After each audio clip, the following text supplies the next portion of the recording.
Bonjour à tous, bonjour à toutes, je suis Marie-Émilie Vriendour et je suis la psychologue qui s'occupe du projet de mise en place des lives psycho et des interventions, donc 5 consultations pour les étudiants.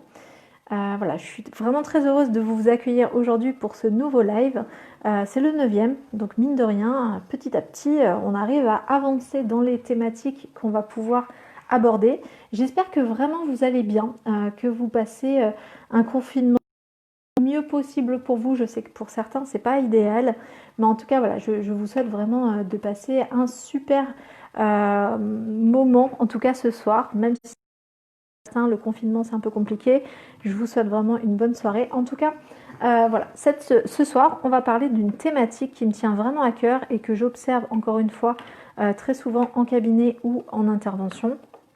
Voilà, on va parler ce soir du triangle de Karpman. Mais je vais attendre un petit peu que les gens arrivent. Donc voilà, si vous êtes là, bonsoir Gabriel, mais super à l'heure, c'est génial. Bonsoir Gabriel, bonsoir aux deux autres qui sont là, qui regardent, mais que je ne vois pas. Ok. Donc comme d'habitude, le live commence à 20h, c'est ce qui a été prévu, mais bien évidemment, il y a aussi l'intervention sur les balcons à cette heure-là, donc je vais attendre un petit peu que certains arrivent.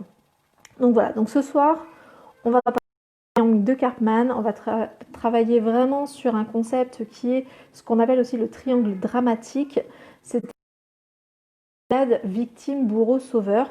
Alors, moi je l'appelle comme ça, mais en fait c'est dans la dénomination de base, c'est plutôt triangle dramatique ou triangle qu'on appelle triangle de Karpman. Mais déjà, voilà, avant de commencer, dites-moi si vous allez bien, si déjà vous avez des infos sur cette thématique-là.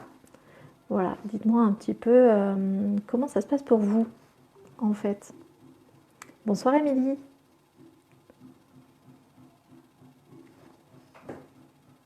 Bonsoir, Manon. Ça fait plaisir vraiment de vous retrouver tous les mercredis et tous les jeudis, d'avoir des échanges avec vous.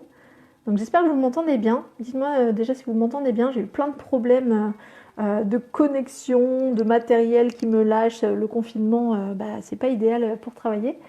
Mais voilà, donc j'espère que vous m'entendez bien. Sinon j'enlèverai l'écouteur. Dites-moi, je vais bien. On va manger une pizza ce soir, donc le moral au maximum. Mais ouais, mais la pizza, c'est la base. Je connais pas le triangle de Karpman. Ben, le triangle de Karpman, tu vas voir, ça ressemble un peu à une part de pizza, pour le coup. Mais sinon, c'est une ressemblance, pour le coup. Ok. Donc, si ça vous va, on va commencer tranquillement. Donc, le triangle de Karpman, je vous en ai fait une petite représentation comme d'habitude avec le matériel que j'ai à la maison, c'est-à-dire les trucs de mes enfants. Donc, le triangle de Karpman, comme je vous disais, ça s'appelle aussi le triangle dramatique. Ça a été créé par Stephen Karpman voilà, dans un article. La première fois qu'il en parle, c'est en 1968. Bref, je vous mets un peu le contexte. Et en gros, il parle de ce fameux triangle que je vais vous montrer après. Où... Ok. Et oui, le syndrome de l'infirmière, c'est exactement ça, Manon. On va en parler. On va parler. On peut l'appeler de plein de manières, syndrome de l'infirmière, syndrome du sauveur, syndrome de Superman, bref, on est là-dedans, concrètement. On va parler aussi de harcèlement qui est relié d'une certaine manière, la plupart du temps, à ce triangle-là aussi. Totalement improductif, je culpabilise un peu. Bah, peut-être qu'avec le triangle de Karpman, tu vas te dire, ok, le fait de culpabiliser, du coup, je me mets dans quelle partie? Bon, bref, allez, je continue. Donc, le triangle de Karpman, à la base, il parle donc dans cet article de 1968 de la possibilité dans les interactions, dans un jeu psychologique, d'avoir deux personnes qui jouent tour à tour et de manière alternative trois rôles. Le rôle de victime, le rôle de persécuteur que moi j'appelle bourreau, donc dans cette intervention je l'appellerai probablement bourreau à plein de moments, et le rôle de sauveur, qu'on peut appeler aussi sauveteur, selon les articles ou selon les lectures que vous ferez à ce sujet. Moi j'appelle ça le sauveur, je trouve ça plus simple. Sauveteur, ça me fait toujours penser à la plage, donc voilà. Donc en gros, dans son article, Cartman dit que finalement, dans une situation, ou en tout cas dans une interaction entre deux personnes, finalement, quand l'interaction dysfonctionne, c'est-à-dire que ça fonctionne pas bien, que les gens se comprennent pas, qu'ils s'entendent pas, voire même que ça va jusqu'au conflit, très souvent on observe que les personnes passent simultanément, de manière alternative, pardon, de la posture de sauveur à la posture de victime à la posture de bourreau. Donc je vous ai fait une représentation schématique classique de ce truc-là, j'espère que vous le verrez bien. Alors dites-moi si vous voyez bien. Alors c'est peut-être à l'envers des écrits, mais en gros j'ai marqué persécuteur que j'appelle bourreau moi, sauveur sur la droite pour moi, peut-être la gauche pour vous, j'en sais rien, et victime en bas. Alors moi généralement dans mon approche, j'ai tendance, quand je présente cette approche-là à mes patients, j'ai tendance à mettre la victime en haut parce que très souvent c'est les personnes qui sont victimes en fait qui viennent me voir. En tout cas, elles viennent voir dans ce cadre-là et vous allez très facilement comprendre pourquoi. Donc je commence souvent par la notion de victime parce que en fait elles viennent voir moi, et très souvent quand elles fonctionnent en triangle, c'est-à-dire en victime, bourreau, sauveur, elles viennent me chercher moi en tant que sauveur, et très souvent un des indicateurs de ce triangle-là pour moi en tant que psychologue, c'est quand la personne arrive et qu'elle dit déjà elle m'appelle docteur, déjà en général ça me donne un petit indicateur de où est-ce qu'elle me place, et alors que je ne suis pas médecin, hein, je suis psychologue, donc j'ai pas fait fac de médecine, même si j'ai fait en fait la fac de médecine, mais dans un autre cadre, dans mon cadre de master de santé publique, mais en tout cas je ne suis pas médecin, et en tout cas quand elle m'appelle docteur, elle me place déjà dans une certaine posture, elle m'appelle pas madame, elle m'appelle ok, docteur, ça veut dire quelque chose. Et souvent, elle commence par « vous êtes mon dernier espoir ». Et là, je me dis « ah, une posture de victime qui se présage ». Et donc, généralement, moi, quand je fais le triangle, en tout cas quand je le montre à mes patients pendant les suivis, à visée vraiment pédagogique et thérapeutique, j'ai tendance à mettre la victime en premier, en haut, pour leur dire que finalement, c'est une posture qu'elles occupent et qui est en premier.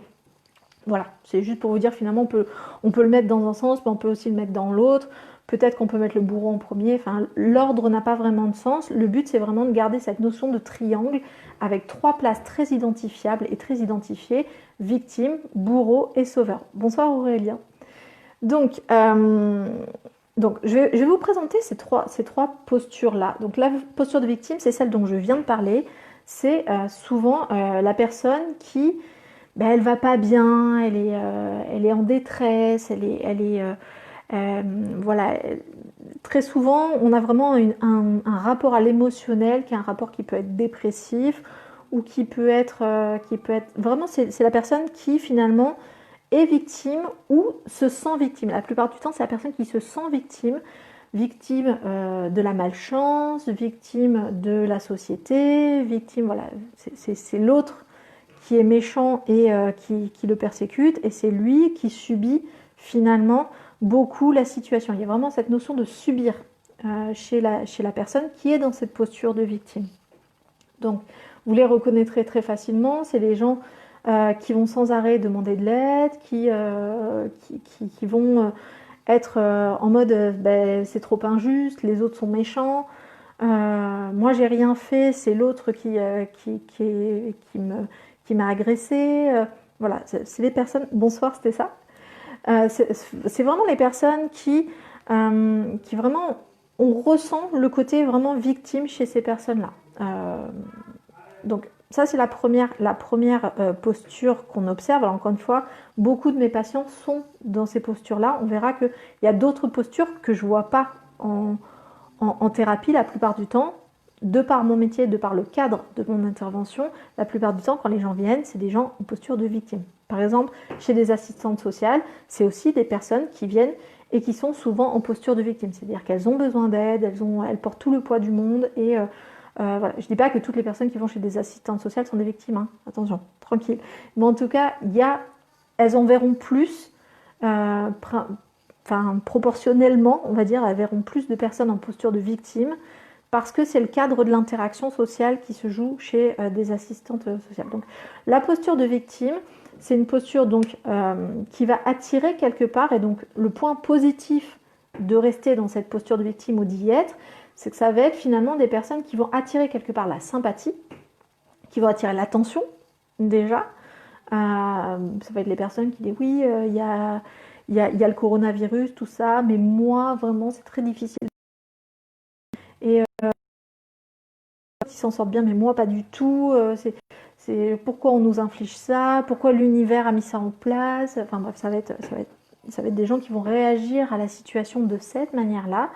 Et donc l'intérêt parfois pour ces personnes, par le fait de jouer ce rôle-là, et on est vraiment dans la notion de jeu psychologique, et c'est pour ça que je parlerai de jeu, ça veut pas dire qu'elles le font exprès, ça veut dire que s'engage en elles une posture de rôle. En fait, c'est un masque, c'est un rôle joué. Il faut vraiment avoir ça en tête. Ça ne veut pas dire qu'elles le font exprès, encore une fois. Donc, ces personnes-là attirent l'attention, généralement, attirent du coup la sympathie aussi, parce que ils vont trouver forcément des sauveurs ou des gens qui veulent les aider, puisqu'ils sont des victimes, donc ils attirent la sympathie et donc la possibilité d'être aidés par un sauveur. Et ils vont aussi attirer parfois l'agressivité ou des persécuteurs en fait qui finalement vont voir chez eux des victimes et donc ils sont des proies faciles quelque part. Donc la première posture, encore une fois, celle sur laquelle j'attire votre attention, c'est la posture de victime. Encore une fois, en cabinet, c'est la posture quand vraiment il y a des personnes qui fonctionnent en triangle. On verra que pas tout le monde fonctionne en triangle, mais beaucoup de gens fonctionnent en triangle.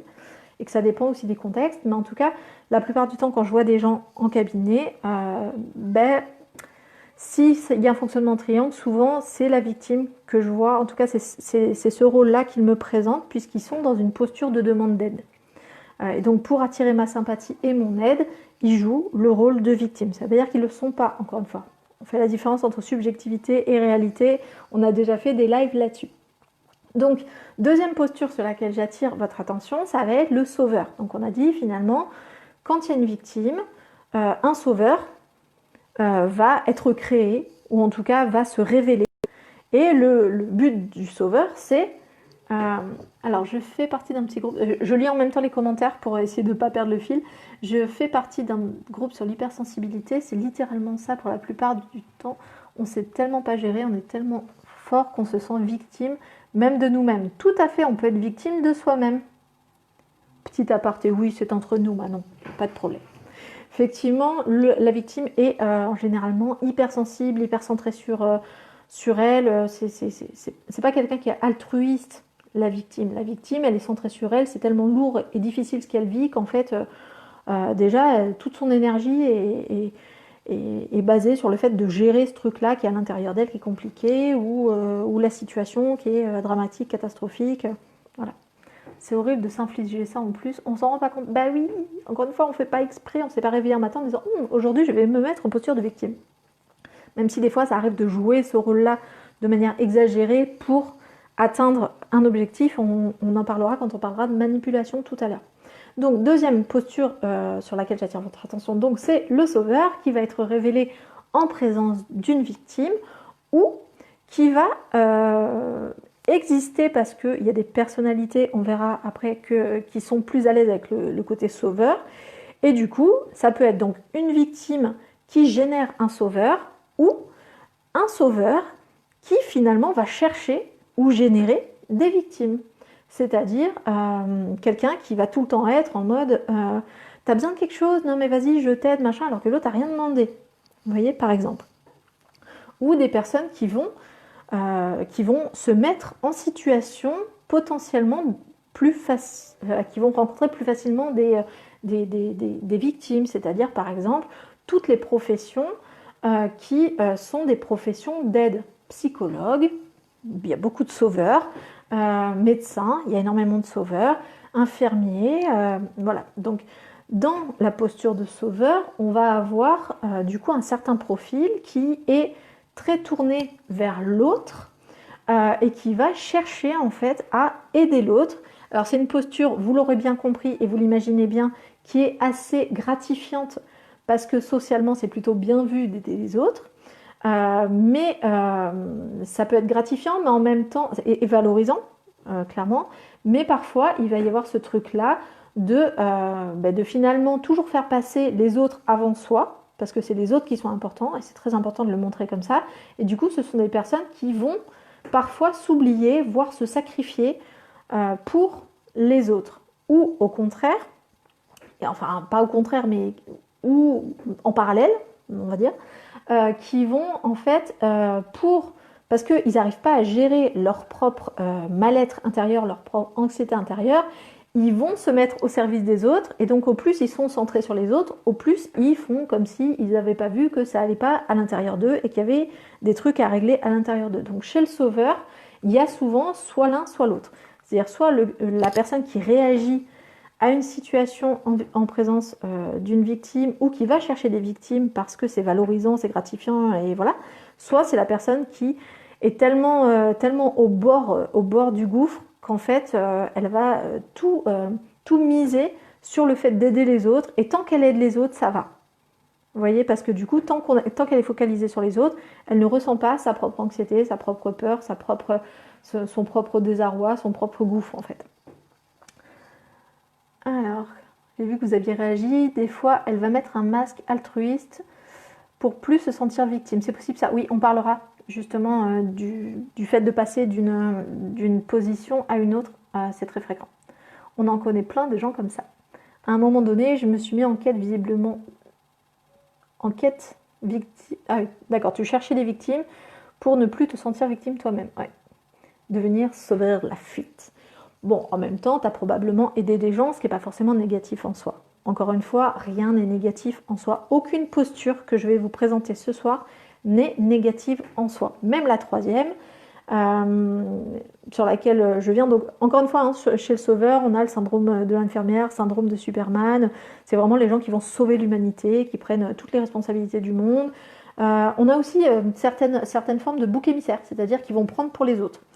Encore une fois sur le côté sacrificiel, c'est-à-dire c'est les personnes qui plutôt que de voir l'agressivité reportée sur une victime, ils vont eux-mêmes se mettre en victime, mais pas en mode oh pauvre de moi, je souffre, mais plutôt en mode vas-y tape sur moi, comme ça protège l'autre. Donc on a certains enfants des fois qui font ça dans les cas de violence conjugale ou de violence familiale. On peut avoir des personnes qui jouent par exemple ce rôle-là. Bonsoir Roméo. Donc la deuxième posture, c'est la posture de sauveur. C'est ce que je vous disais. Et donc, encore une fois, vous imaginez bien que forcément, il n'y a pas de sauveur sans victime. C'est-à-dire que dès qu'il n'y a plus de victime ou dès qu'il n'y en a pas, c'est très compliqué pour le sauveur parce qu'il perd tout sens à sa vie. Vous voyez, s'il est vraiment que là-dedans. Donc, troisième posture, la posture, alors que moi j'appelle bourreau, mais Cartman utilise plutôt a priori le terme de persécuteur. Je trouve que persécuteur c'est un peu violent, mais en même temps bourreau aussi. En tout cas, on voit bien que finalement c'est la posture du méchant, quoi. Voilà. Et vous verrez pourquoi c'est pas forcément négatif en soi. Donc, le bourreau, moi je vais l'appeler comme ça. Le bourreau, c'est celui qui finalement est en posture de pouvoir. L'intérêt d'être un bourreau, c'est vraiment ça, c'est d'avoir le pouvoir, d'avoir l'ascendant sur l'autre, de pouvoir évacuer son agressivité, évacuer sa colère. Ça fait partie des émotions avec lesquelles il est généralement à l'aise. Et vraiment pour le coup, le bourreau, ça va être la posture la moins valorisée dans nos sociétés, on va dire, dans le sens où c'est pas bien d'être méchant. Vous voyez, on a une vision très manichéenne en mode le bien, le mal, et du coup, être dans cette posture-là, d'ailleurs le fait qu'on l'appelle le méchant, le persécuteur, le bourreau, finalement tout ça, c'est pas très très positif. D'accord? Donc on va garder ces termes-là parce que ce sont les termes qui sont consacrés, mais finalement, vous verrez que ça peut être aussi dans la posture de bourreau, il y a aussi des postures très défensives. En tout cas, le bourreau, ce qu'il cherche à avoir, c'est qu'il cherche à avoir le pouvoir, le contrôle. Il cherche à trouver une victime pour pouvoir sortir un peu la tête de l'eau et avoir l'impression d'exister. Chez le bourreau, il y a vraiment cette notion d'exister, d'être reconnu, tant pis s'il écrase les autres, il faut qu'il existe et tant pis si ça fait mal, quoi. Vous voyez? Donc, la posture du bourreau, encore une fois, elle n'est pas très valorisée, mais vous verrez qu'elle est très très importante. Donc, vous voyez bien, finalement, quand on parle de harcèlement moral, en général, le harceleur, on le met plutôt en posture de bourreau, par exemple. La victime, et le sauveur, de toute façon, on voit très très bien comment ça peut marcher par rapport à du harcèlement. Comme je vous disais, le triangle dramatique, donc le triangle de Cartman, c'est pas juste être dans une place, c'est avoir la capacité, la faculté de passer d'une place à l'autre.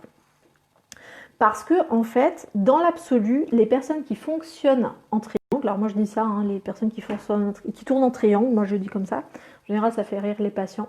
Pour le en fait, ils ne se rendent pas compte, ils sont souvent identifiés ou alors ils s'identifient ou des fois pas à une seule des places parce que c'est celle qu'ils ont le plus souvent ou celle avec laquelle ils sont plus à l'aise émotionnellement ou en termes de valeur ou quoi. Mais en fait, très souvent, en fait, on va voir qu'ils ne font que sauter d'une place à l'autre selon le besoin, selon l'interaction. Par exemple, une personne qui, la plupart du temps, est victime, pour sortir de cette notion de victime, on l'a vu tout à l'heure avec l'exemple de Manon. Et ok, alors je sens que vraiment je fais mon max, mais ça va être un peu compliqué. Je ne vais plus couper. Donc le principe, comme je vous disais, c'est que les personnes en fait vont passer d'une place à une autre. Donc oui, pour les victimes, donc elles vont passer en posture de sauveur pour sauver d'autres victimes, pour pouvoir souffler un peu et pour pouvoir se valoriser, et pour pouvoir ne plus se rendre compte à quel point elles n'arrivent pas à gérer leur posture de victime. Et puis des fois, elles vont passer en posture même de bourreau, c'est-à-dire des anciennes victimes qui passent bourreau, c'est-à-dire qui passent à l'offensive, qui passent à l'attaque. Et donc dans ce cas-là, par exemple, on va avoir des personnes qui se sont senties flouées à un moment donné et qui vont se mettre à faire l'inverse, c'est-à-dire à agresser celui ou celle qu'ils ont identifié. Et puis parfois ça va donner des gens qui vont, par exemple, des anciennes victimes pour aider les victimes, mais pour attaquer les persécuteurs. Bref, on peut avoir comme ça des personnes qui... Et parfois, dans le fait de sauter d'une place à une autre, on va avoir l'impression en fait d'avoir réglé le problème. Mais en fait, le problème, c'est pas tant... Bon, j'espère que c'est revenu. Désolée, ça bug vraiment beaucoup, beaucoup ce soir. Je pense qu'il y a beaucoup de gens qui sont sur le réseau à cette heure-là. Donc, comme je vous disais, est-ce que vous êtes plutôt quelqu'un qui est reconnu par vos amis ou par votre entourage comme quelqu'un d'agressif, qui passe toujours à l'offensive, qui est toujours en train de chercher le conflit? Ou est-ce que vous êtes plutôt quelqu'un qui est toujours en train de faire le petit Calimero, en train de vous victimiser, de parler de vos émotions, de dire que ça va pas, à chaque fois que quelqu'un essaie de vous trouver une solution, finalement ça va pas non plus, enfin bref, est-ce que vous êtes plutôt là-dedans? Ou est-ce que vous êtes plutôt en mode, bon alors qui a un problème, allez hop, on gère, machin, ok, chaque problème a sa solution, donc c'est moi qui vais gérer. Est-ce que vous, voilà, dans quel profil est-ce que vous vous retrouvez le plus? Probablement que vous fonctionnez pour la plupart d'entre vous en triangle. Pourquoi? Tout simplement parce que dans le modèle éducatif, dans le modèle social que nous avons, en tout cas en France, alors c'est toujours des généralités, hein, prenez ce que vous avez à prendre et laissez le reste, hein, encore une fois. Mais en tout cas, dans le modèle français, il y a beaucoup cette notion de culpabilité qui est très très très prégnante, très imprégnée dans la culture. Et vous aurez bien compris que si la culpabilité, c'est un concept très imprégné dans la culture, la culpabilité, ça parle terriblement du triangle de Cartman. C'est-à-dire que pour qu'il y ait culpabilité, il faut qu'il y ait une victime, un bourreau et éventuellement un sauveur. Le sauveur, la rigueur, ce serait celui qui identifie qu'il y a de la culpabilité et qui essaye de régler le problème. Vous voyez? Donc, en tout cas, vous voyez déjà qu'il y a victime et bourreau déjà dans l'histoire de la culpabilité. Il faut déjà qu'il y ait quelqu'un qui se soit fait du mal ou qui se juge, négativement. Enfin bref, ça peut être, la culpabilité peut être très persécutrice, par exemple. Ah oui, je ne l'ai pas dit par rapport à chacune des parties, notamment la partie bourreau, ça peut être des choses non humaines.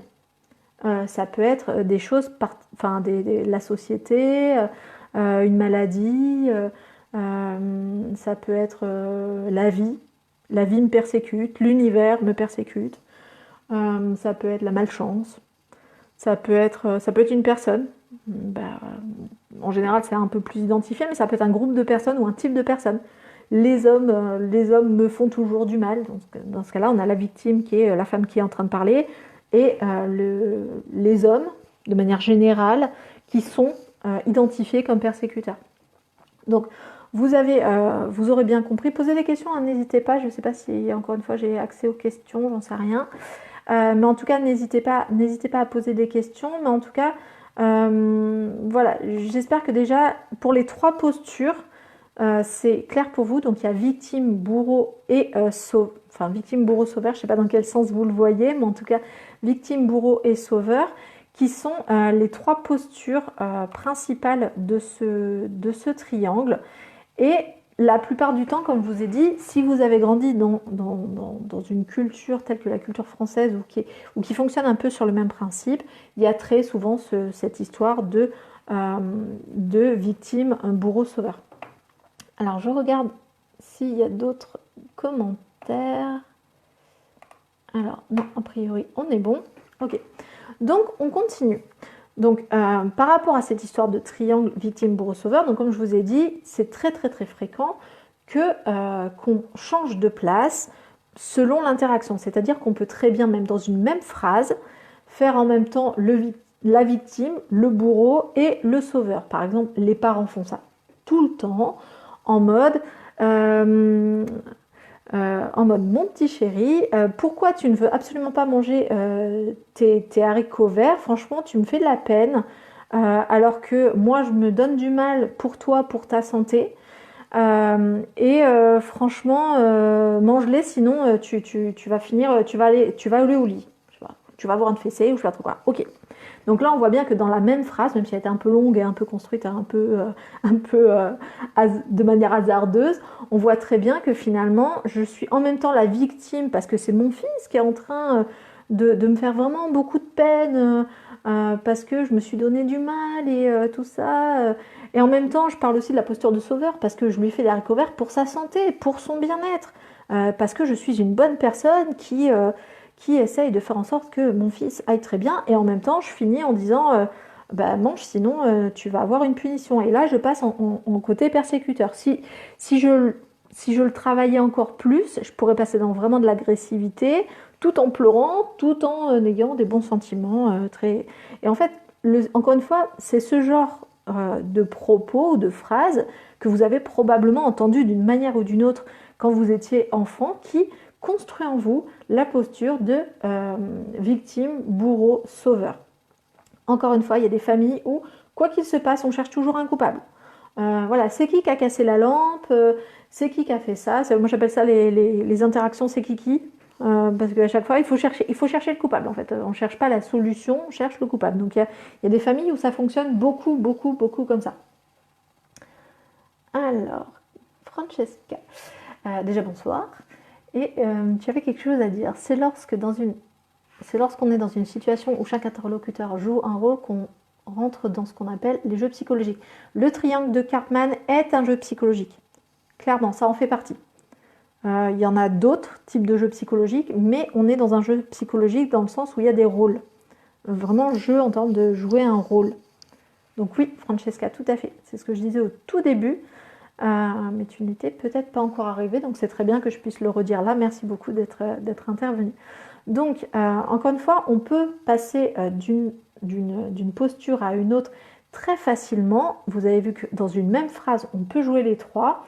Et du coup, à chaque fois qu'on joue un rôle, on fait jouer à l'autre un rôle. C'est-à-dire que quand un patient vient me voir en disant « Vous êtes mon dernier espoir », même si moi j'ai rien demandé, à ce moment-là, le rôle qui m'est proposé, voire imposé, c'est le rôle de sauveur. Vous voyez? Non, c'est pas grave. Tu es la bienvenue, Francesca, même si tu viens d'arriver, c'était très très bien que tu le redises, comme ça j'ai pu le redire et c'était très pertinent. Donc, à chaque fois que... En fait, pour pouvoir jouer son rôle de victime, elle est obligée de créer un bourreau et un sauveur. Clairement, la victime. Le sauveur est obligé de créer une victime et un bourreau, clairement. Et pareil pour le bourreau, en fait, il ne peut pas être bourreau s'il n'a pas de victime et s'il n'y a pas de sauveur. Donc, on va voir à quel point c'est important cette notion-là, parce que parfois, on se retrouve dans des interactions où on est face à quelqu'un qui a le triangle vraiment de manière très imprégnée dans son mode de relation. Et du coup, cette personne-là va nous proposer des rôles et parfois, elle va nous faire jouer un rôle malgré nous. On va se retrouver embarqué dans une interaction qu'on n'a pas choisie, avec laquelle on n'est pas à l'aise. Par exemple, je me souviens en fait justement une profession médicale qui est venue, et donc c'était au début du confinement. Et donc cette personne, non, si oui c'est ça, c'était pas avant le confinement, c'était au début du confinement. Cette personne clairement me dit voilà, vous êtes mon dernier espoir. Donc je me dis ok, donc une professionnelle médicale, donc je me dis attention à la posture de sauveur. Vous êtes mon dernier espoir. Ah ben non, du coup c'est moi le sauveur, donc je suis censée sauver le sauveur. Et à un moment donné, je lui propose un exercice qui vraiment est trop compliqué pour elle. Et là, elle m'attaque en mode mais c'est hyper violent de faire ça, je me sens vraiment pas bien, je me sens mal, et elle remet en cause mes compétences et tout ça. Ça serait facile en fait finalement de prendre cette agressivité et de me sentir victime de cette agressivité. Ça serait aussi facile de rétorquer et de passer en mode bourreau, en mode alors je suis une professionnelle donc non, mais en tout cas dans ce type d'interaction ça serait facile en fait d'être en mode défensif et hop, la meilleure défense c'est l'attaque, et d'attaquer aussi. Et ça serait facile aussi de dire oh là là ma pauvre, oui pardon, voilà. Donc dans l'interaction qui est proposée là, c'était une interaction qui clairement parlait du triangle. Et donc, dans ces cas-là, c'est important de pouvoir déjà, l'identifier. Et donc, c'est pour ça que cette intervention de ce soir est hyper importante. Et vraiment, j'espère qu'elle va vraiment vous servir, parce que vous allez pouvoir identifier plus facilement, en fait, dans vos interactions, si finalement, vous-même vous proposez à l'autre de jouer en triangle, ou si l'autre vous propose de jouer un triangle. Alors j'ai vu qu'il y en avait certains... ah mais c'était Gabriel. Mais quand le sauveur devient très insistant et qu'on essaye gentiment de lui faire comprendre qu'il doit arrêter, mais que ça ne marche pas, si on commence à être un peu plus hostile, ça fait de nous un persécuteur, le sauveur devient victime. Ben déjà, ton sauveur, s'il est trop insistant, peut-être que pour toi, en tant que victime, ça fait l'effet d'un persécuteur. Donc déjà, il y a ce premier glissement-là, qui, encore une fois, est un glissement ressenti, c'est pas un glissement réel, c'est pas une personne qui est persécutrice dans l'absolu, hein, ça parle pas d'une volonté de persécuter l'autre, mais effectivement, certains sauveurs sont trop insistants, et à force d'être trop insistants, et ben en fait, ils viennent à persécuter l'autre, clairement, tout comme une victime, si elle joue trop la victime auprès d'un sauveur, et ben à force, ça va être vécu comme une persécution. Et voilà, par exemple, je sais pas, je pense à un patient que j'ai eu il y a très longtemps, j'en ai très rarement des patients comme ça, mais qui finalement me demandait tellement de l'aide tout le temps que finalement il m'appelait chez moi le soir, il m'envoyait des mails, voilà, et à force ça devenait presque quelque chose de l'ordre de la persécution. Donc oui, là clairement on parle de cette posture victime, bourreau, sauveur. Gabriel, on est vraiment sur ça. Et si tu passes à l'offensive, toi-même, tu peux passer pour le persécuteur et le faire passer en victime. Effectivement, très bonne interprétation de ce qui t'est arrivé, ou de ce qui t'arrive, ou de ce que tu as imaginé comme exemple. Donc on est vraiment là-dedans, c'est-à-dire que finalement, quand je vous parle du triangle de Karpman, vous voyez que finalement, ça parle de beaucoup d'interactions. Par exemple, les profs peuvent être dans ce triangle-là, les élèves peuvent être dans ce triangle-là, et vous voyez qu'à chaque fois, ce qui va jouer, c'est le fait d'avoir une asymétrie dans la relation. Par exemple, le sauveur par rapport à la victime, le sauveur a tendance à rendre impuissante la victime parce qu'il agit à sa place, il agit pour celle-là. Donc en fait, en agissant, le sauveur fait bien comprendre à la victime qu'elle est vraiment victime et qu'elle a vraiment raison de sentir qu'elle est une victime puisqu'il intervient. C'est un peu ce qui arrive quand un parent est trop aidant par rapport à un enfant, même un élève, même des étudiants de votre âge, si votre parent vous aide trop à faire les démarches administratives, à déménager, à choisir vos options, machin, machin, si vous êtes trop, à un moment donné, vous allez sentir qu'en fait, vous n'êtes peut-être pas capable de choisir par vous-même parce qu'il ressent le besoin de vous aider. Donc, on est dans ce type d'interaction parfois. Et donc, en fait, le sauveur peut créer des victimes ou renforcer le statut de victime parce que si la victime ne l'est plus, c'est-à-dire qu'une fois qu'il l'a aidé, bah, du coup, c'est plus une victime, aucun intérêt pour lui, et du coup, il va chercher une autre victime, ou en tout cas, ou alors il va se retourner contre la victime en posture agressive, en mode, bah voilà, maintenant que je t'ai aidé, du coup, tu me laisses tomber, voilà. Ça peut être des choses un peu comme ça, vous voyez. C'est très, très, très facile, et tout. Il y a beaucoup, beaucoup de relations que nous vivons qui sont sur ce modèle triangulaire, parce que dans notre éducation, encore une fois, on apprend à avoir des relations très triangulaires comme ça. Alors, hop, hop, hop. D'accord, merci pour cet éclaircissement. Ah ben super, si ça t'a aidé, c'est nickel Gabriel, c'est vraiment le but de ces interventions. Donc, pour continuer, je vous propose vraiment de penser à des relations que vous avez vécues ou que vous vivez actuellement. Demandez-vous, globalement, quel est le rôle que vous jouez le plus souvent? Quel est le rôle que vous cherchez? Et oui, est-il possible de sortir de ce triangle? Oui, je le garde pour la fin, mais bien évidemment, sinon je n'en parlerai pas. Enfin, c'est juste pour vous dire qu'on fonctionne en triangle et que c'est galère, ça n'aurait aucun intérêt. Oui, il y a des moyens de travailler sur ce triangle. Et vous verrez qu'il y a des moyens qu'on a déjà vus, en fait. Pour ceux qui suivent les lives d'une fois sur l'autre, vous allez voir qu'il y a des moyens qui prennent tout leur sens ici. Donc je ne réponds pas encore à ta question, Gabriel. Mais j'y répondrai tout à l'heure. Un peu de patience, un peu de patience. Donc, pour le coup, dans ce triangle-là, donc on voit qu'il y a 3 postures, que ces postures peuvent être imaginaires ou réelles. Il peut y avoir réellement quelqu'un qui persécute. Ça peut se jouer aussi au niveau d'un groupe. Ça peut être un groupe qui persécute un autre groupe qui va chercher un sauveur qui sera peut-être un autre groupe ou une personne. On le voit très souvent là, par exemple, dans la société. Quand on voit les interactions qui se passent au niveau du coronavirus, on voit par exemple que selon les interactions, par exemple, l'État peut être vécu comme un bourreau ou un persécuteur, ou comme un sauveur, ou comme une victime de ce qui se passe, ou voilà.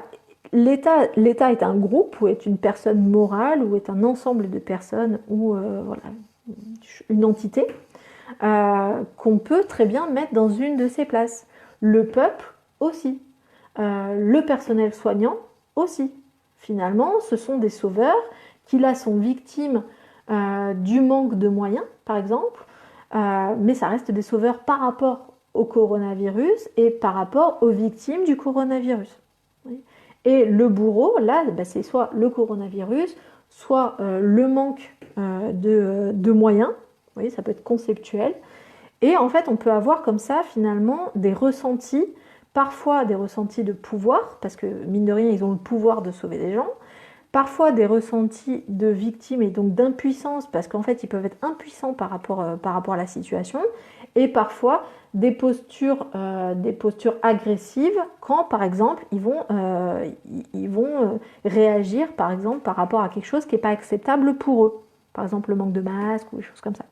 Donc, on peut avoir différents rôles qui peuvent être joués par des mêmes personnes, par un même groupe, mais vous voyez que finalement ça peut être des personnes, ça peut être des groupes, voilà, ça peut être à différents niveaux. Encore une fois, gardez en tête que selon votre personnalité, vous êtes probablement plus à l'aise dans un ou dans un autre, dans une autre des postures. Encore une fois, généralement, on assume un peu moins le côté bourreau, mais par exemple certains leaders ou chefs peuvent très bien assumer en fait d'être dans ces postures de bourreau, associées très souvent à une autre posture, pas en dominante mais en mineure, C'est-à-dire par exemple, bah oui, je prends les décisions, oui, oui, je te dis pas ce qui te fait je te dis des choses qui te font mal, oui, oui, voilà, mais en fait, je le fais pour ton bien, ou je le fais parce que j'ai pas le choix, la situation m'y oblige. Donc, vous voyez, finalement, vu que c'est pas très assumé, cette posture de bourreau, elle est très souvent associée à autre chose. Encore une fois, être en posture de bourreau ne veut pas dire être un bourreau. C'est vraiment très très différent. Dans les situations de harcèlement, très souvent, finalement, ils vont être à toutes les places. C'est-à-dire qu'en même temps, le harceleur, on va dire, on va l'appeler comme ça, allez, le harceleur est identifié comme bourreau par la victime, mais très souvent, quand on interroge le harceleur, en fait, il est victime de sa victime. Vous voyez, il y a vraiment en termes de ressenti, finalement, les deux se sentent victimes de l'autre et très souvent vont du coup avoir des actions agressives par rapport à l'autre. Alors, hop, désolé, j'ai une petite interférence. Ok. Alors, donc Macron qui nous avait un peu sermonné lors d'une prise de parole, c'est qu'il n'assume pas son rôle de persécuteur. Peut-être, j'en sais rien. En fait, pour le coup, j'ai pas regardé toutes les interventions parce que je travaille très souvent à l'heure où il intervient et qu'après je suis très très très occupée avec 4 enfants. Mais concrètement, peut-être.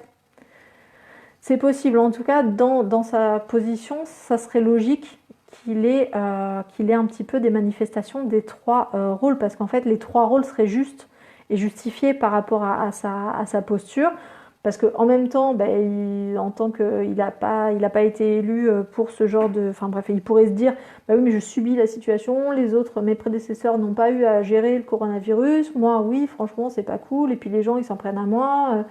Voilà, donc il pourrait avoir cette posture de victime, il pourrait très bien avoir cette posture de bourreau en mode, bah, vous faites ce que je dis parce que c'est moi le patron, par exemple, et il pourrait très bien avoir la posture de sauveur en mode j'ai mis en place des choses et nous, le gouvernement, on a mis en place des choses pour vraiment protéger les gens, vous sauver, voilà. Donc en fait, ça serait logique qu'il ait la possibilité d'avoir les 3 places, mais tout le monde a la possibilité d'avoir les 3 places dans cette affaire, clairement. Et même par rapport au coronavirus, selon ce que vous allez lire, eh ben, il y a ceux qui vont dire que le coronavirus c'est notre bourreau parce que c'est un fléau qui risque de décimer des populations, enfin bref, beaucoup de gens, et c'est contre lui qu'on lutte parce qu'on essaie de se défendre de cette partie qui est invasive.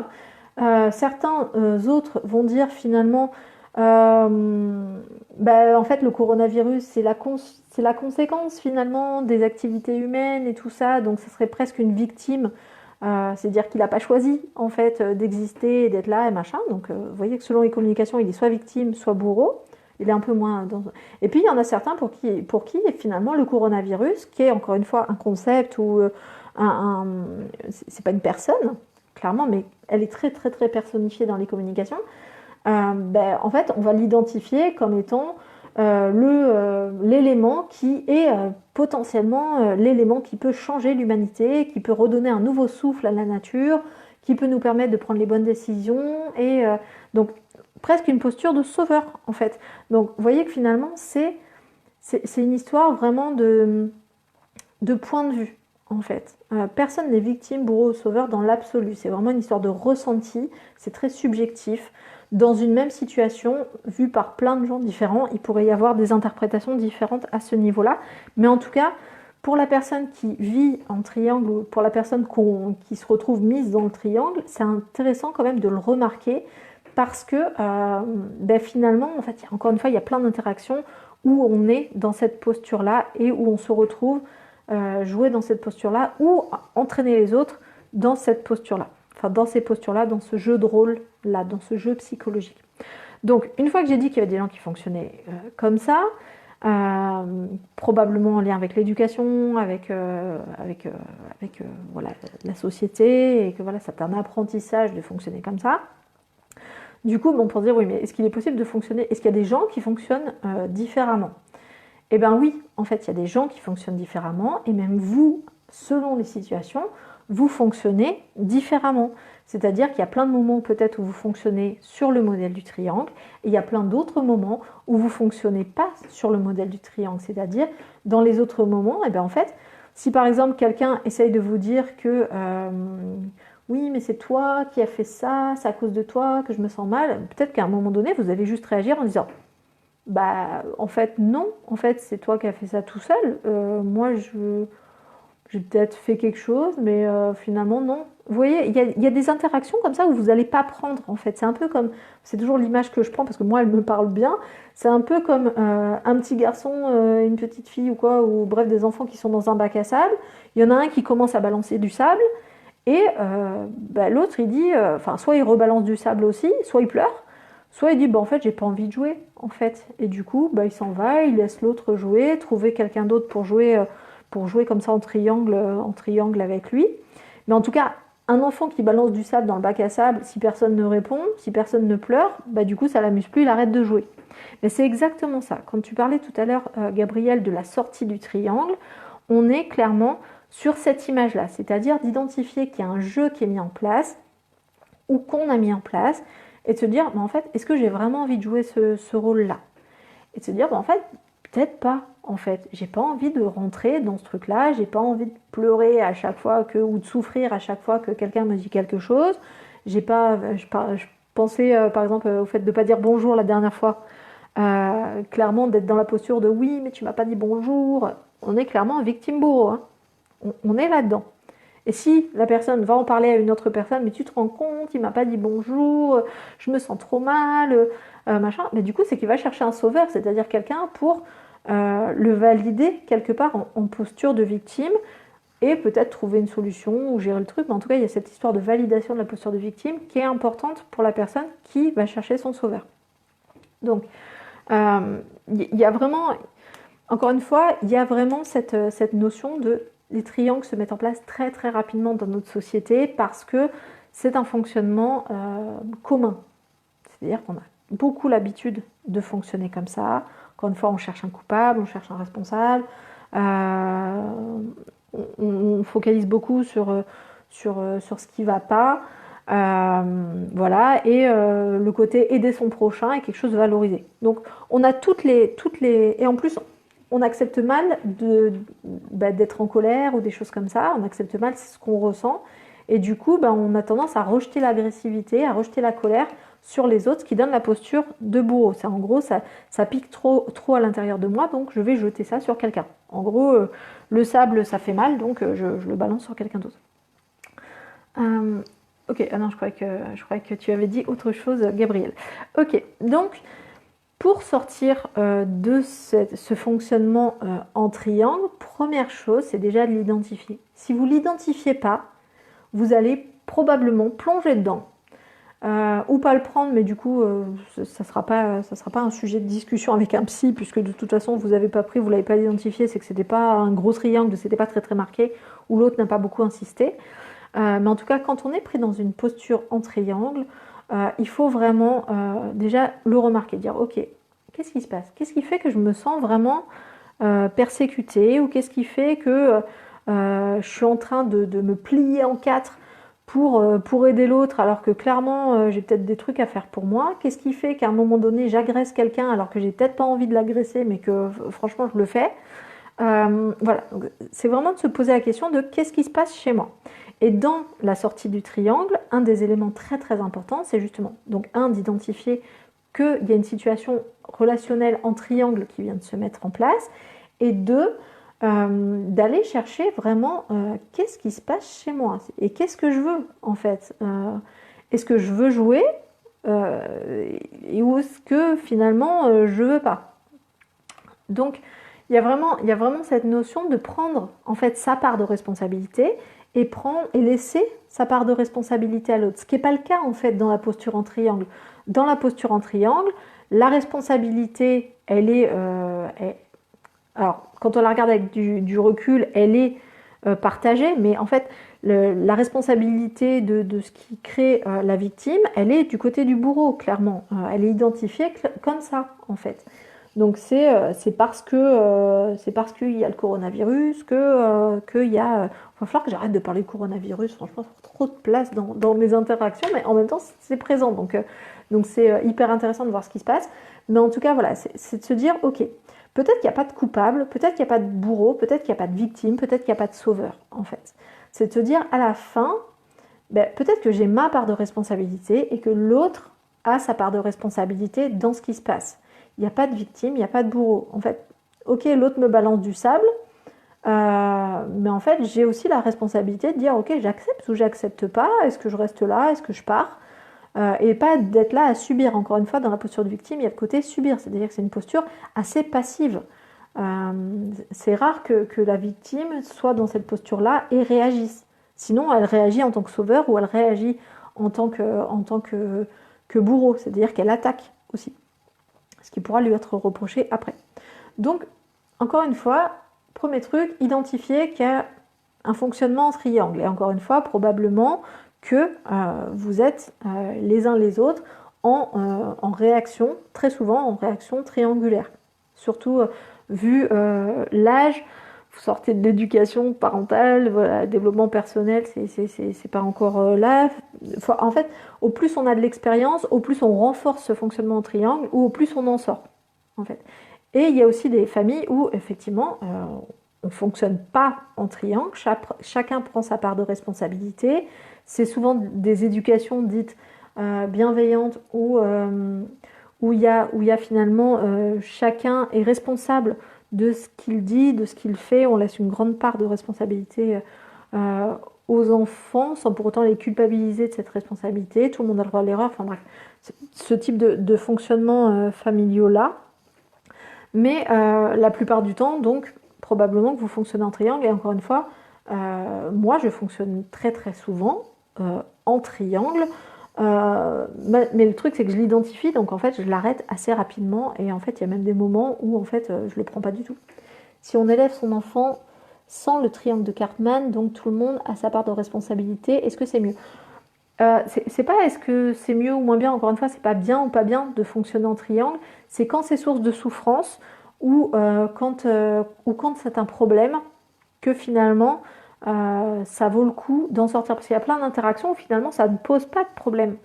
Encore une fois, hein, quelqu'un qui vient, qui me dit vous êtes mon dernier espoir, il me place en posture de sauveur, je prends pas, je prends pendant un temps. Des fois ça arrive aussi que je joue ce rôle-là pendant un temps, le temps que la personne puisse se rendre compte qu'en fait c'est elle qui se sauve elle-même par ses ressources, par ses compétences, voilà, et que finalement moi je suis juste une facilitatrice éventuellement, mais clairement on n'est pas là-dedans.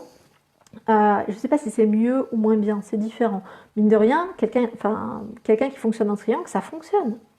Ça fonctionne, du moment où c'est équilibré, du moment où on ne joue pas tout le temps la même posture, du moment où le bourreau n'est pas trop agressif, du moment où le sauveur s'oublie pas trop, du moment où du coup les postures sont pas trop affirmées, en fait ça fonctionne. C'est très très bien et ça fonctionne très bien et mine de rien ça fait des millénaires que ça fonctionne comme ça. Hein. C'est pas gênant dans l'absolu, c'est juste dans les situations où c'est gênant que ça vaut le coup de se dire effectivement peut-être que je peux effectivement fonctionner autrement. Mais encore une fois, si on ne l'identifie pas, on est dedans et ça pose pas forcément de problème, on pense même que c'est normal que ça se passe comme ça en fait. Il faut une part d'équilibre. C'est vraiment l'équilibre entre soi et l'autre. Je rejoins, donc c'est ce que je vous disais, que finalement ça va rejoindre des lives que j'ai déjà fait. En communication non violente, donc en CNV, on retrouve cette notion de respect de soi et respect de l'autre. Si on est dans le respect de soi et dans le respect de l'autre, si on s'écoute soi et qu'on écoute l'autre, si on fait preuve d'empathie, et ben en fait on va être en capacité de dire en fait ce qui se passe, l'autre a un besoin, par exemple pour chaque posture il y a un besoin, par exemple le besoin d'attention pour la victime ou le besoin d'affection pour la victime, le besoin d'éviter les problèmes ou le besoin de gérer son anxiété pour le sauveur par exemple, ou d'être reconnu, validé, valorisé, et pour le bourreau le besoin d'être reconnu, le besoin d'avoir le contrôle, d'avoir le pouvoir qui lui permet de gérer son anxiété aussi, hein. Ça sert qu'à ça. Mais en tout cas, finalement, si on est dans le respect de soi et dans le respect de l'autre, ben on est en fait dans l'écoute de ses besoins. Dire, bah oui, en fait, c'est vrai que je t'ai balancé une remarque pas cool, Donc en gros, je reconnais que j'ai fait un truc qui était plutôt en mode bourreau, auprès de quelqu'un que j'identifie comme la victime, non pas de moi, mais de mon acte. Et dans ce cas-là, de dire en fait j'ai fait ça, mais en fait c'est parce que en fait je me sens mal en ce moment, j'ai l'impression que je suis pas considérée, tout ça, enfin bref, des choses qu'on a déjà vues en fait dans la CNV, c'est-à-dire le fait d'exprimer et déjà d'identifier et d'exprimer son ressenti. Le triangle vient de plus en plus, moins on exprime ses ressentis et plus on est potentiellement apte à jouer en triangle, en fait. Parce que quelqu'un qui assume son besoin, par exemple pour le sauveur, je sais pas, s'il assume clairement le fait que il a besoin de gérer son anxiété, il a besoin aussi d'être valorisé, peut-être parce qu'il n'a pas été dans son enfance, ou peut-être qu'il a été élevé dans une posture où il avait besoin d'être valorisé, où il avait cette posture-là, et bien tant qu'il n'identifie pas son besoin, ce sauveur-là, et ben en fait il ne pourra jamais le régler en fait. Vous voyez? Donc oui, c'est une histoire d'équilibre entre soi et l'autre. Et ça demande vraiment d'être en lien avec soi, de se connaître, de se reconnaître, d'accueillir ce qu'on ressent, ses besoins, parce que oui, nous sommes des êtres humains, nous avons des besoins. Ne pas avoir des besoins, je sais pas, ça serait être mort en fait. Les morts n'ont plus de besoins, voyez. Mais tant que vous n'êtes pas dans cet état-là, vous avez des besoins. Vous avez besoin d'être reconnu, besoin d'affection, besoin d'appartenir à un groupe, besoin de contribuer à un groupe, des besoins physiologiques, manger, dormir, boire. Vous voyez, vous avez tout un ensemble de besoins qui vont s'exprimer dans ce triangle de Cartman, mais d'une mauvaise façon, on va dire, ou d'une façon qui parfois sera inappropriée, c'est plus juste. Ça dépend vraiment de comment vous identifiez vos propres besoins. Donc, c'est pour ça que le développement personnel est hyper intéressant, c'est parce que le but, c'est pas que les gens fonctionnent de manière vraiment en mode zen, en mode oui, j'ai ma part de responsabilité, t'as la tienne, et que ça ne fonctionne jamais en triangle. Parfois, ça sera important pour une personne d'être reconnue en tant que victime.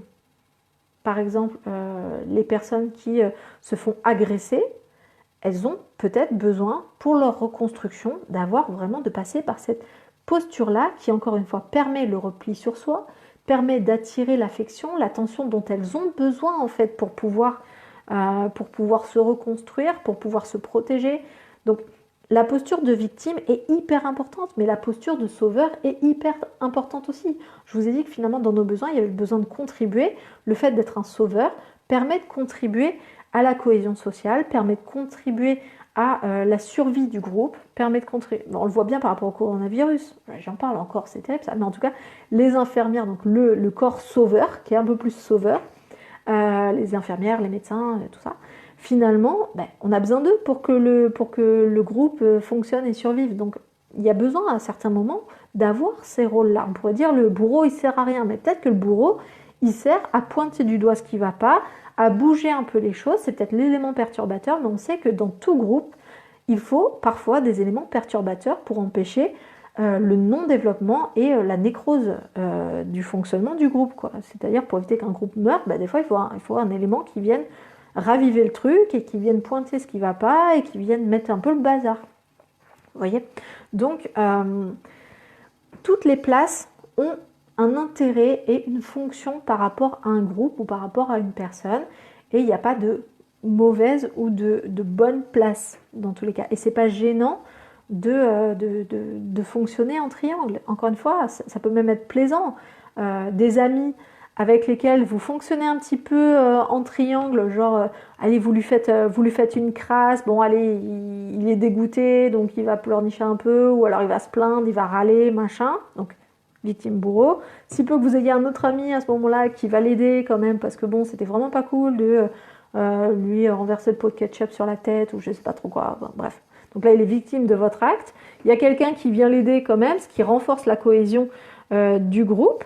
Et puis après, celui-là, il va passer, il va vous renverser, je sais pas, il va vous nouer vos chaussures, ou je sais pas. Et en fait, un triangle peut être tout à fait, je vais dire, pas forcément agréable, mais ça fait vivre le groupe. Il y a du lien. Dans tous les cas, il y a du lien, en fait.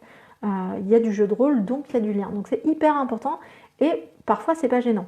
encore une fois, c'est quand ça devient gênant que ça vaut le coup de se dire, ok, je prends pas parce que quand même c'est assez violent, ou parce que vraiment là je suis en posture de victime depuis longtemps, les gens essaient de m'aider, ça marche pas, machin.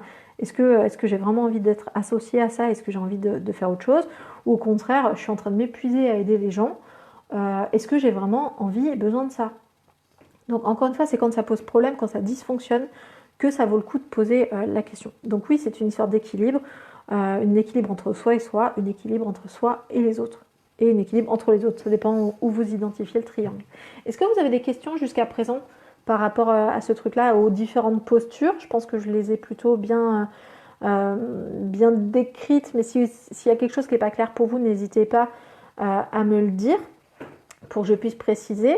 Mais déjà, voilà, la notion d'avoir des postures et des rôles, que probablement que vous êtes plus habitué de par vos émotions, de par votre habitude à un ou l'autre des rôles, par rapport à votre personnalité aussi, que ça fonctionne en triangle et que en fait on n'est jamais associé qu'à un rôle, mais quand on associe au triangle, on est capable d'être dans tous les rôles, même quelqu'un qui a encore une fois joué toute sa vie la posture de victime, d'un coup peut devenir bourreau ou d'un coup peut devenir sauveur, de manière très très forte, ou de manière vraiment légère.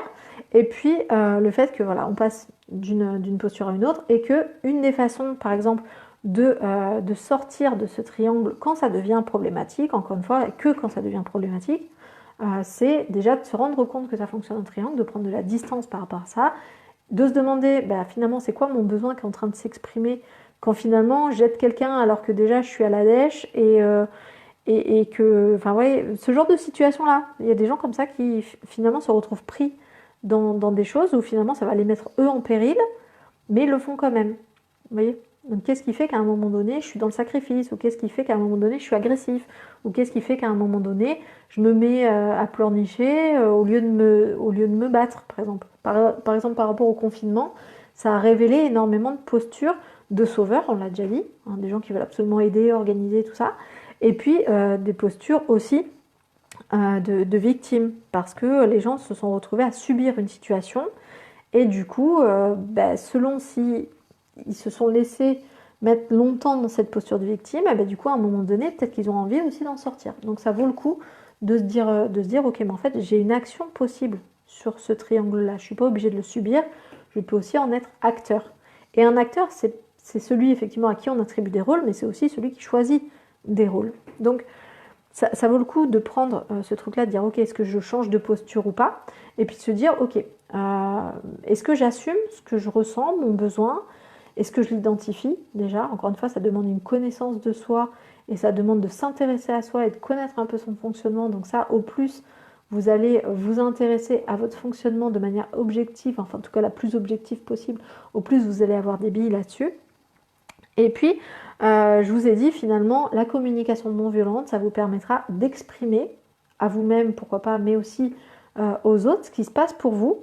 Et donc finalement d'apaiser les choses, puisqu'encore une fois, je vous rappelle que avec la CNV, on peut à peu près aborder tous les sujets avec n'importe qui.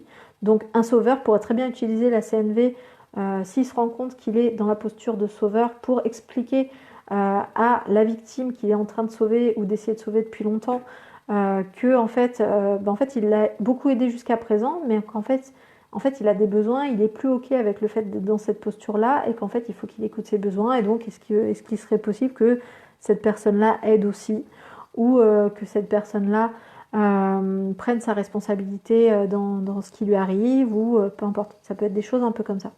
Ça peut aider aussi le bourreau quand il se rend compte qu'il est en train vraiment de décharger son agressivité sur les autres, pour dire ok, en fait je suis pas bien parce qu'il se passe ça, ça, ça, je suis très inquiet par rapport à la santé de mon grand-père ou je sais pas trop quoi. Et en fait c'est vrai que du coup je me rends compte que je suis super agressif. Est-ce qu'il serait possible, quand tu vois que je parle là-dedans, de me dire en fait que je suis en train d'être agressif, et de me le faire remarquer? Ça peut être des choses comme ça. Et pour la victime, quand elle se rend compte qu'elle est victime, ça peut être par exemple de dire à son sauveur est-ce qu'il serait possible de moins m'aider, par exemple, ou de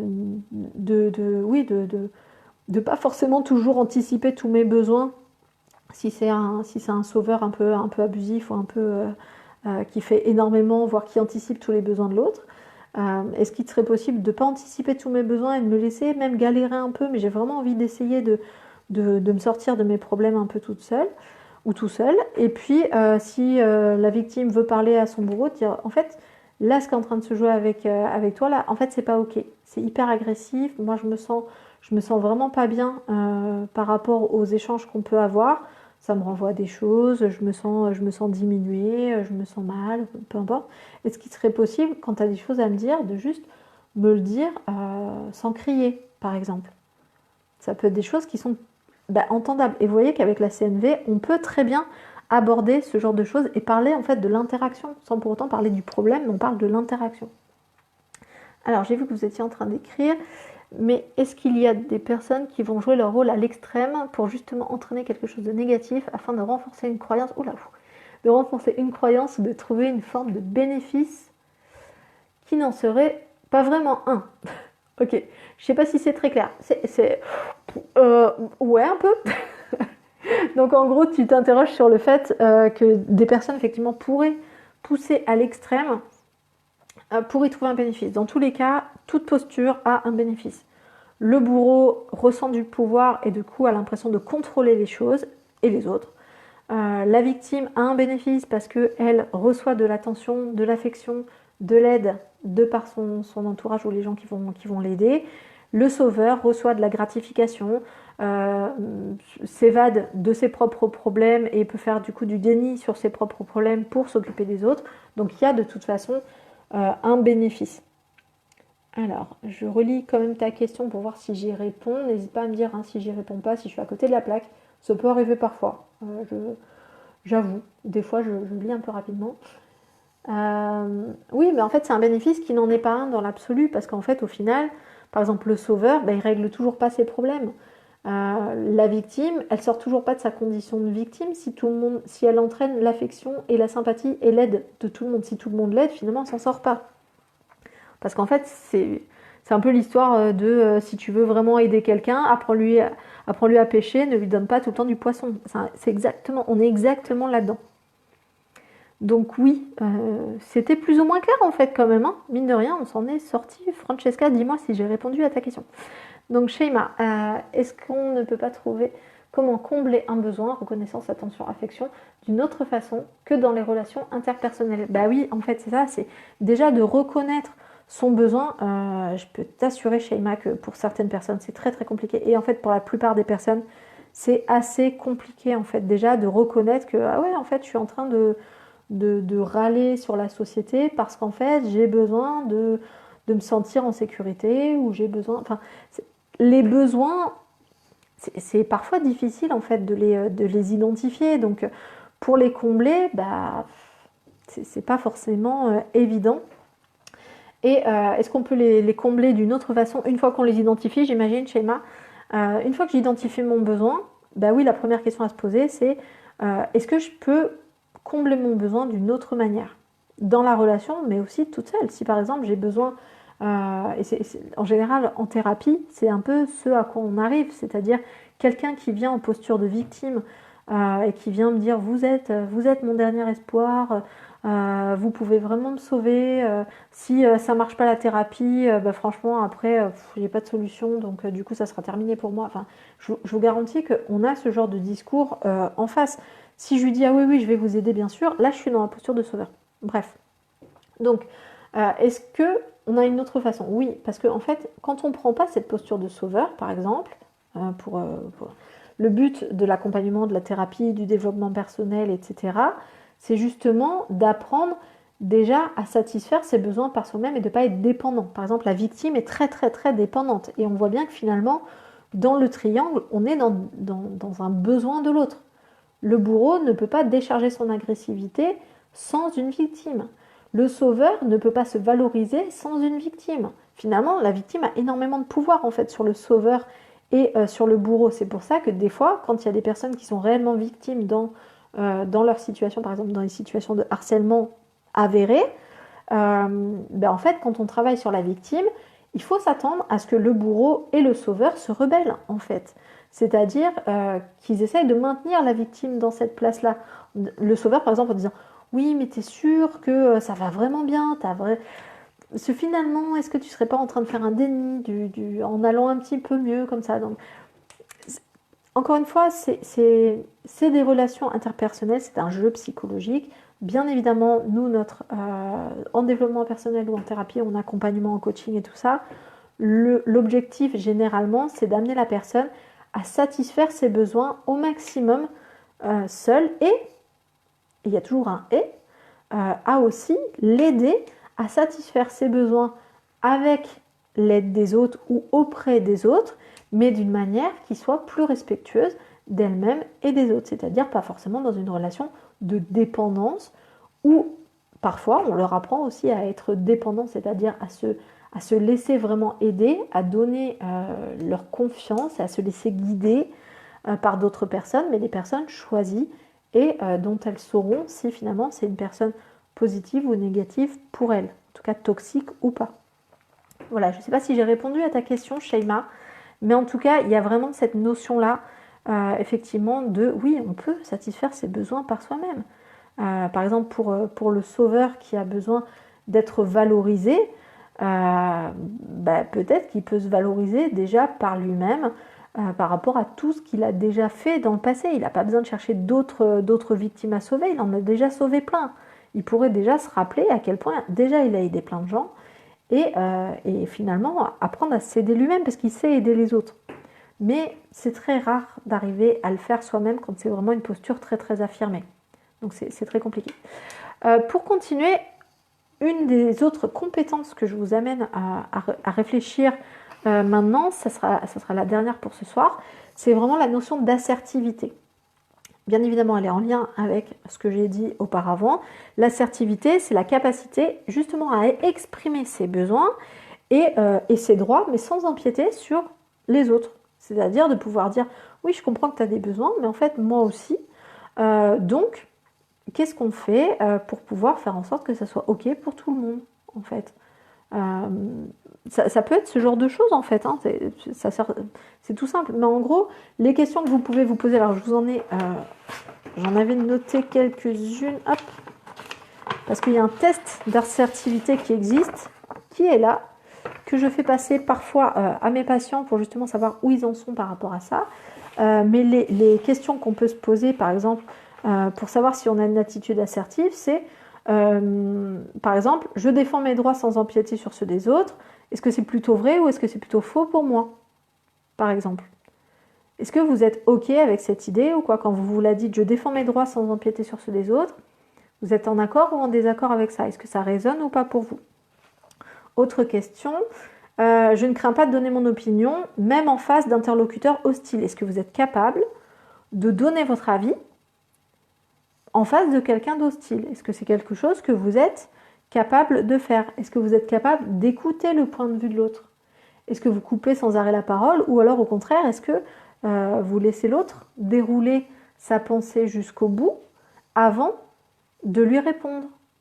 Ça, c'est des choses qui permettent de savoir en fait où vous en êtes au niveau de l'assertivité. Vraiment, l'assertivité, souvent on a dit, l'assertivité, c'est s'assumer et affirmer son point de vue.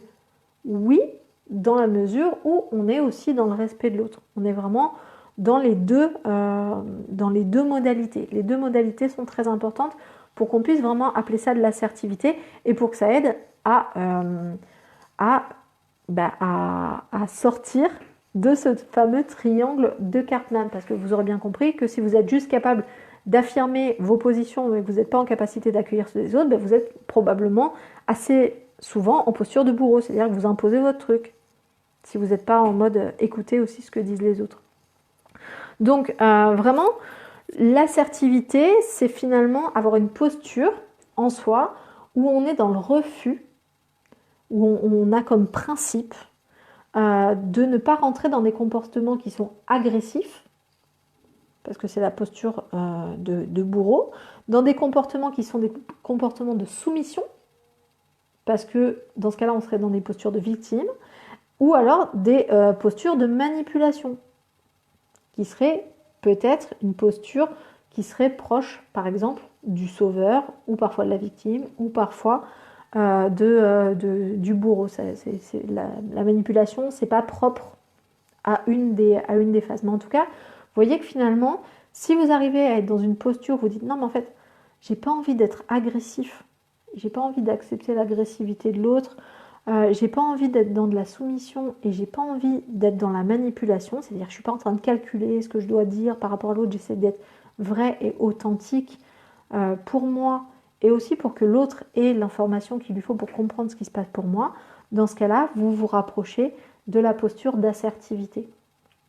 L'assertivité, c'est pas être stoïque et parfois ça peut même être un peu engagé émotionnellement, mais ça veut dire qu'à aucun moment vous allez agresser l'autre, vous n'allez pas non plus être en concession par rapport à vous-même, vous n'allez pas être dans l'abandon de vous-même au profit de l'autre, ça va vraiment être en mode je prends la décision en fait d'avoir une posture qui est dans le respect. On est vraiment dans une histoire de respect avec l'assertivité.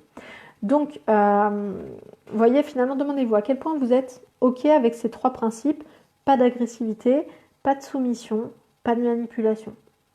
Demandez-vous à quel point vous êtes en accord avec ces 3 principes et ça vous donnera déjà une idée d'à quel point vous êtes en accord avec, en posture d'assertivité. Ok. Pour finir, je vais faire un petit point rapide, mais vraiment rapide sur la manipulation parce que je viens de l'aborder là. La manipulation, encore une fois, elle n'est pas propre à l'une ou l'autre des postures parce que finalement, chaque posture va manipuler l'autre, va mettre l'autre dans un certain type de comportement ou dans... Encore une fois, une victime, c'est quelqu'un qui peut manipuler l'autre puisqu'elle attire l'attention, elle attire la sympathie, elle amène l'autre à l'aider. Le sauveur, c'est une personne qui manipule finalement l'opinion des autres pour pouvoir attirer de la valorisation. Et le bourreau, c'est quelqu'un qui va manipuler le contexte et les autres pour pouvoir avoir l'impression de contrôler la situation et d'avoir le pouvoir et d'exister et d'être reconnu. Donc dans toutes les 3 postures, il y a de la manipulation. La manipulation, je vais en parler assez rapidement, mais peut-être que vous voudrez que je fasse un live spécialement là-dessus, sur justement comment l'identifier et comment ne pas rentrer là-dedans ou comment bien la faire aussi. La manipulation, c'est pas forcément, encore une fois, quelque chose de négatif. En thérapie, les gens viennent nous voir pour que quelque part, on manipule leur façon de penser pour permettre plus d'ampleur, plus d'amplitude dans la possibilité de réponse. Bref, on est sur de la manipulation. Les gens ne s'attendent pas à repartir chez eux comme ils sont arrivés. Ils attendent à ce qu'on ait un effet manuel, un effet sur leur fonctionnement. Finalement, quand on va voir un psy ou quand on est dans une démarche de développement personnel, il faut vraiment être OK avec cette notion de manipulation. Mais on va se faire manipuler chez un psy ou chez un hypno, parce que comme je vous ai dit, moi je fais de l'hypnose, donc forcément cette notion de manipulation, elle est clairement montrée du doigt quand on utilise l'hypnose, parce que c'est un moyen de manipuler l'esprit ou la pensée de l'autre pour pouvoir lui permettre d'atteindre ses objectifs. Mais on va se faire manipuler chez un psychologue, comme on va se faire manipuler chez un ostéopathe. C'est-à-dire que chez l'ostéopathe, vous amenez votre corps pour que l'ostéo le manipule pour pouvoir de nouveau retrouver de la souplesse, de nouveau être plus détendu, de nouveau machin. En fait, quand vous allez voir un psy, c'est exactement la même chose. Il fait la même chose avec votre pensée, avec vos émotions, avec votre fonctionnement psychique. C'est exactement la même chose. Et quand vous faites du développement personnel, quand vous faites de l'auto-hypnose, quand vous faites de la méditation, quand vous faites ce que vous voulez, vous manipulez vous-même quelque part pour pouvoir atteindre un objectif d'être bien ou un objectif d'arriver à atteindre votre objectif ou de vous manipuler pour pouvoir être motivé par exemple. Mais on reste dans la motivation. Donc je pense que je vous ferai un petit laïus sur la motivation, sur la manipulation, parce que je pense que c'est important. À quel moment on est manipulé, à quel moment on manipule l'autre, et à quel moment on se manipule soi-même, ça c'est hyper important. Mais voilà, je voulais finir sur cette dernière information, parce que ça me semble important de se rendre compte à quel point finalement c'est un enjeu de manipulation. Et finalement, même quand on est dans la CNV, c'est la manipulation dans le sens où on donne de l'information à l'autre et on attend de lui une attitude, un résultat. En tout cas, on manipule l'interaction d'une certaine manière pour en changer la valeur émotionnelle. Ok, je vais m'arrêter là, histoire de ne pas trop vous saturer. Dites-moi si vous avez des questions J'ai entendu parler du bénéfice négatif. Eric Berne, du coup, je cherchais le lien. Merci pour la réponse. Bénéfice négatif. Oui, ben ça, en fait, quand on pense que c'est un bénéfice, mais au final, non. Effectivement, comme tu l'as dit, c'est exactement ça. J'espère que ça... Voilà, ok, ça a répondu à ta question, super. Ça serait cool un live, oui. Sur la manipulation, c'est ça? Ah, voilà, ben ouais, super. Je n'ai pas de questions, c'était très bien. Oh ben merci Gabriel, je prends. Je prends, ça fait plaisir. En tout cas, voilà, n'hésitez pas à avoir cette idée de triangle de Cartman dans vos interactions. Si vous voyez que vous êtes dedans, que vous n'arrivez pas à en sortir, machin, n'hésitez pas à vous faire aider en développement personnel, mais vous pouvez aussi lire des bouquins, ou voilà, mais ça sera jamais aussi efficace que d'aller voir quelqu'un dont c'est le métier et qui peut vous accompagner là-dessus. En tout cas, si vous voulez sortir de ça. Et oui, je pense que je vous ferai un live sur la manipulation, peut-être la semaine prochaine. Ça vous dit mercredi prochain? Ouais. Bon, en tout cas, demain, je regarde mon petit post-it avec mon programme de demain. Demain, on parlera du fait de prévoir son avenir. Sur quoi on se base pour prévoir son avenir? Pour les grands anxieux, ceux qui ne savent pas quoi faire l'année prochaine, ceux qui font des plans sur la comète, ceux qui sont en mode projet tout le temps. Voilà. Demain, c'est vraiment pour vous. Ça sera vraiment en mode, bon, ben, qu'est-ce que je fais de ma vie, quoi. Donc, je vous donne rendez-vous demain soir à 20h. Donc, encore une fois, avec le petit délai pour les gens qui vont taper sur les casseroles et applaudir les professions médicales et tous ceux qui gèrent cette crise-là. Voilà, je vous souhaite une très très bonne soirée. Prenez soin de vous, faites-vous du bien et sortez de ce triangle quand vraiment c'est pas possible. Voilà, je vous souhaite une très bonne soirée et à demain. Ciao!